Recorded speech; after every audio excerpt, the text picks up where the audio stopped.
to another lesson of Logos and Letters. My name is Liam. So let me just clarify a few things before we move on, because we don't want anyone getting mixed up.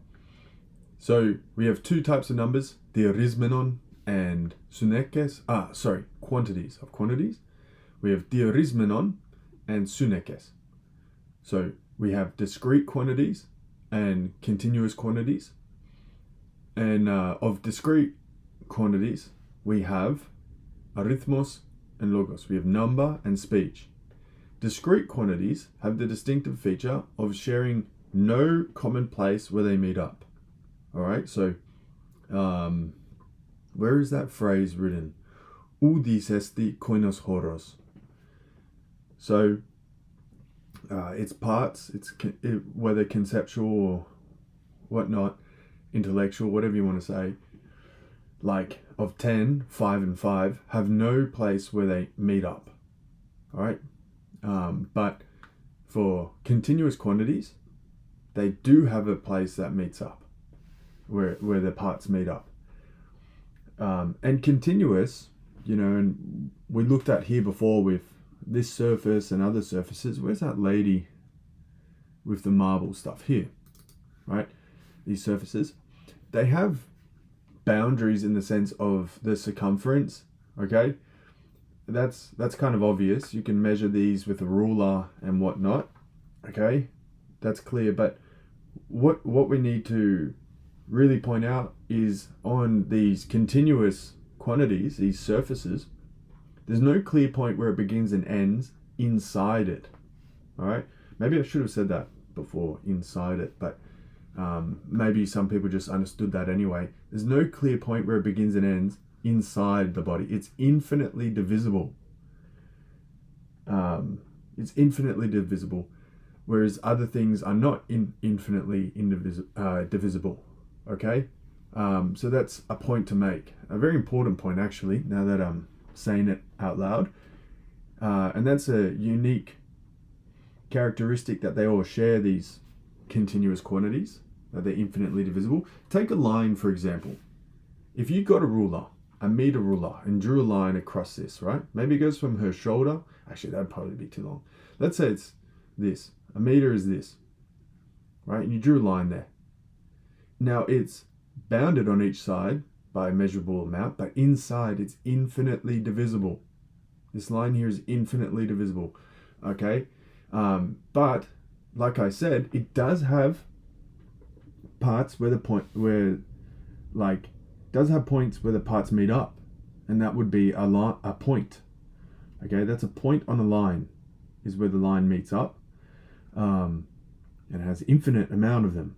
Okay, because points don't actually have breadth or anything like that. They're a conceptual thing. Right, a point really takes up no space. That's why there's infinite amount. Now, I might be going too much into numbers too quickly here. However, the good news is things that I'm saying now will be repeated later. Okay, so if you feel like it's going in over your head a little bit, or if you feel like it's a bit too much all at once, don't worry. We'll come back to it. We'll refresh. We'll say it again, speak of it again. Okay, so don't stress. Let's continue. So the last thing we read was kai ta tria ge kai ta hepta prosudana koinon horon sunaptai. So 3 and 7 in 10 have no common point where they meet up. Uda holosan ekois ep arithmu koinon horon lavain ton morion. Right, so neither as a whole should anyone say in regard to numbers that they have a common point where their parts take up. Okay, so we shouldn't say that of any particular number that they have a point where the parts meet up. They're not like a continuous quantity, which does. All right, we just read that, sorry. Alla ai dioristai. All right, so they are always separated, scattered. Hoste homen arithmos ton diorismenon estin. Hoste homen arithmos ton diorismenon estin. So thus, I translate this as thus. It's like a consequential word. How we say therefore, thus, and as a result, consequently, hoste. Homen arithmos, so ho arithmos, number of the discrete things is of the discrete things. So and he's explained it. So discrete quantity is number because it has no common point where its parts meet up. All right, and he's proven this one here. And guess where he's going to go next? Speech, logos. Hosaotos, in a similar vein. Hosaotos de kai ho logos, ton diorismenon estin. In a similar vein, also, speech is of the discrete quantities. Is. So, hotimen gar poson estin ho logos. This usually means that, but it can mean like a explanatory for. So, especially when coupled with this, gar, which means for. So, for quantities, for quantities as a whole, speech is a quantity. Phaneron, this is clear. Kata metraitai, it is kata metraitai. So metraitai means measured. Kata means according to, or in regard to, or with consideration to. So kata metraitai literally means like measured according to. For speech is measured according to long and short syllables, right? Prakaiai, which is like short, and makrai, which means long, and sulave, syllables, right? So speech is measured according to long and short syllables. Okay, quick lesson here. We've got a long syllable. Wait, that's too thick. All right, so short. There's a long syllable. Well, autos, anastantos. Short. 4 short ones. We have pseudes. We've got long here. Where's another one?